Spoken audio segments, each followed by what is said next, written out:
നിങ്ങളുടെ favourite shows ഇനി ഒരിക്കലും മിസ്സാവില്ല. ഇപ്പോൾ C5 കാണും നിങ്ങളുടെ ഫേവറേറ്റ് ഷോ തികച്ചും സൗജന്യമായി.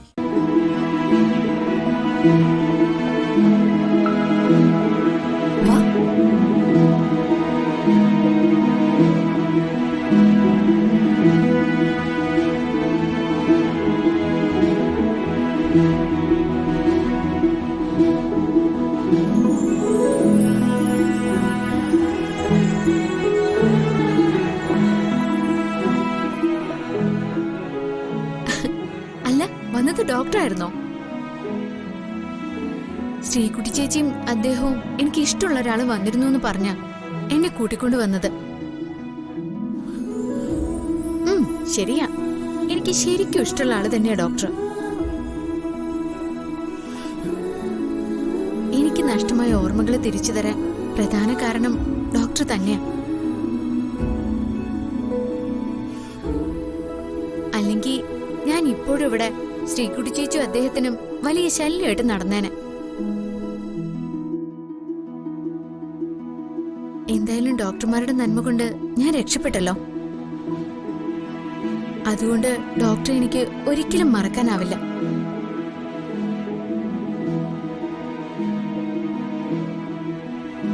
സത്യത്തിൽ എന്നെ വലിയ ആപത്തിൽ നിന്ന് രക്ഷിച്ച ദൈവത്തിന്റെ സ്ഥാനത്താ മൂസ തിരുമേനിക്കും ഡോക്ടർക്കും ഞാനിപ്പോ സ്ഥാനം നൽകിയിരിക്കുന്ന.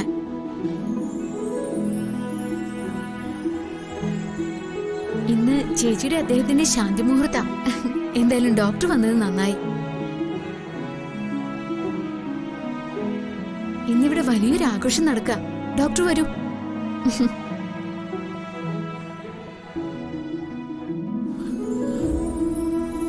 ഇപ്പൊ അമ്മ ഗോവിന്ദനെ ഇഷ്ടപ്പെട്ടു തുടങ്ങിയിട്ടുണ്ടാവുന്ന ഞാൻ കരുതിയ.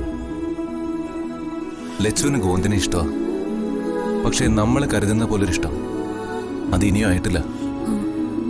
അതിന് ഇനിയും സമയമുണ്ടല്ലോ.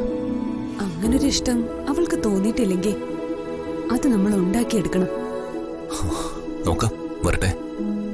വാ സഞ്ജു.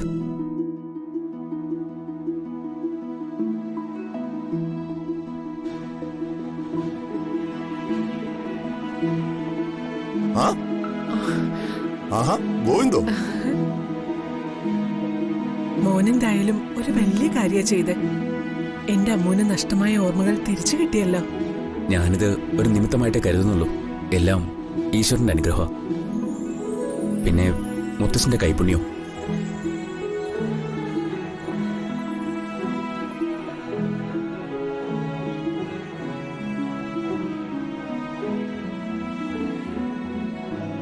ഇനി ഗോവിന്ദ് ഇവിടെയാ താമസിക്കുന്ന?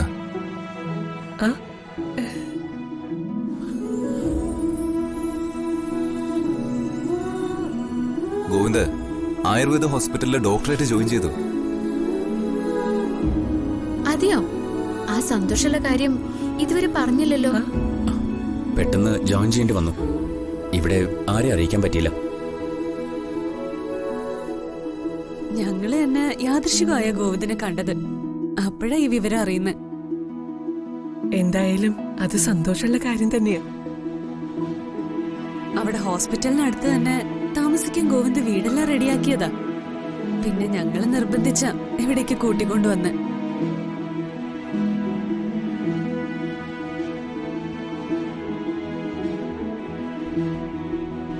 ഇവിടെ ഞങ്ങളുടെ വീടുള്ളപ്പോ ഗോവിന്ദ് എന്തിനാ വാടക വീട്ടിൽ കഴിയുന്നത്? അത് തന്നെ ഞങ്ങളും ഗോവിന്ദനോട് ചോദിച്ചത്. അതാ ഞങ്ങളും ചോദിച്ച്. ഇവിടെ ഗോവിന്ദ് കൂടി വന്നാലും അതിനുള്ള സൗകര്യങ്ങളുണ്ട്. വെറുതെ പുറത്തു നിന്ന് ഭക്ഷണം കഴിച്ച് വയറ് നിരാൻ ചീത്തയാക്കുന്ന. എന്തായാലും ഞാൻ ഇനി ഇവിടെ തന്നെ താമസിക്കാൻ തീരുമാനിച്ചു. അത് നന്നായി. ലച്ചു, ഗോവിന്ദിന് റൂം കാണിച്ചു കൊടുക്ക. ബാഗൊക്കെ കാറിലിരിക്കോ? അവിടേക്ക് എടുത്ത് വെപ്പിക്കാം. എന്നാ ചേച്ചി ചെല്ല്, ഇവിടെ എനിക്ക് കുറെ ജോലിയുണ്ട്. അതൊന്നും സാരമില്ല. നീ ആദ്യം ഗോവിന്ദനെ കൂട്ടിച്ചെന്നേ. ഞാനെന്നാ ബാഗ് എടുത്തിട്ട് വരാം. പോയിട്ട് ചെല്ലുമോളെ. ഇന്ന് വരെ അമ്മൂനോട് ഇഷ്ടം തുറന്നു പറയാൻ ഗോവിന്ദന് കഴിഞ്ഞിട്ടില്ല. അത് ഗോവിന്ദന്റെ ധൈര്യക്കുറവല്ലെന്ന് ഞങ്ങൾക്കറിയാം. മുൻപ് സച്ചിക്കുണ്ടായ അനുഭവം ഞങ്ങൾ പറഞ്ഞ ഗോവിന്ദന് അറിവുള്ളതാ. ഗോവിന്ദനെ ഞങ്ങൾ നിർബന്ധിക്കാത്തതും അതുകൊണ്ടാ. ഞാനിത് ലച്ചനോട് പറഞ്ഞ ഉടനെ ഒന്നും അംഗീകരിക്കില്ല സഞ്ജു. പിന്നെ അവളെ ഫേസ് ചെയ്യാൻ എനിക്ക് കഴിയാതെ വരും. എനിക്ക് പിന്നെ താമസം വല്ല ഹോട്ടലിലേക്ക് മാറേണ്ടിയും വരും. അങ്ങനൊരു അവസ്ഥ തന്നെ ആയിരുന്നില്ലേ സച്ചിനുണ്ടായത്? ഗോവിന്ദ് പറയുന്ന കേട്ടപ്പോ എനിക്കും ടെൻഷനായി. ഒരു ടെൻഷനും വേണ്ട. ഞങ്ങൾ ഒന്നിച്ച് ജീവിക്കുന്ന കാണാൻ കൊതിക്കുന്ന ഒരു മൂഡിലാണ് അമ്മു. ഗോവിന്ദ് ഇന്ന് തന്നെ അമ്മുവിനോട് മനസ്സ് തുറക്കണം. ഇന്നോ? അതൊന്നും നടക്കുന്ന കാര്യമല്ല മോനെ. കാത്തിരിക്കാൻ ഒരു മനസ്സുണ്ടെങ്കിൽ ആദ്യം മനസ്സിൽ നിന്ന് അകറ്റി നിർത്തേണ്ടത് തിടുക്കത്തെയാ. ഞാൻ എത്ര കാലം വേണമെങ്കിലും കാത്തിരുന്നോളാം. നിങ്ങൾ പോയി റെഡിയായിട്ട് വാ. പിന്നെ ഫംഗ്ഷനൊക്കെ അടിച്ചു പൊളിക്കണം. ഗോവിന്ദ്, ഞങ്ങളിതിപ്പോ നിന്നോട് പറയാൻ ഒരു കാരണമുണ്ട്.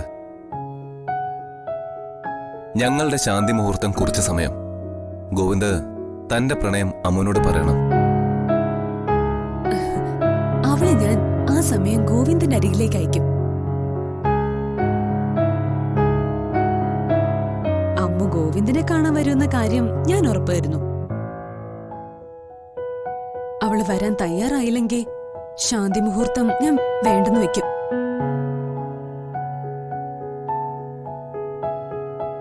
അമ്മുവിന്റെ മനസ്സിൽ ഒരു പുരുഷൻ ഉണ്ടായിക്കഴിയുന്ന നിമിഷം വേണം ഞങ്ങൾ ഒന്നിക്കേണ്ടത്.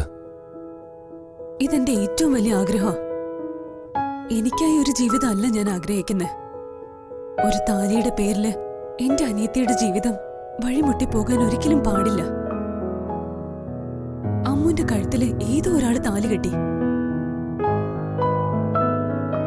അതവളെ ഒരു അധ്യാപത്തിൽ നിന്ന് രക്ഷിക്കാൻ വേണ്ടി മാത്രമായിരുന്നു. അയാൾ ഏതോ വഴിക്ക് പോയി.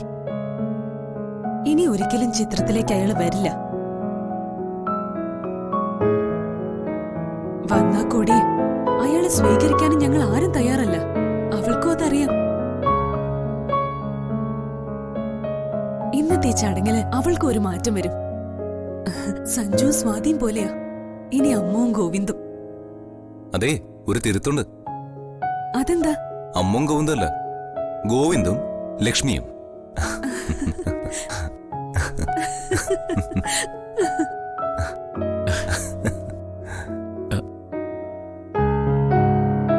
എങ്കിൽ ഞാൻ പറയാല്ലേ? ഉറപ്പായും പറയണം.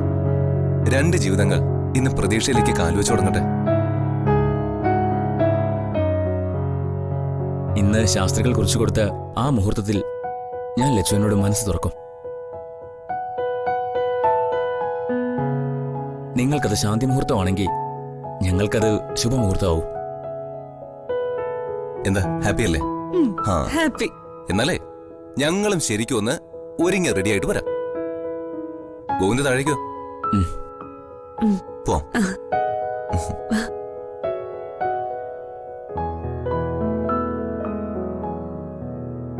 ഡൗൺലോഡ് ചെയ്യൂ C5 ആപ്പ്. കാണൂ എല്ലാ എപ്പിസോഡുകളും സൗജന്യമായി.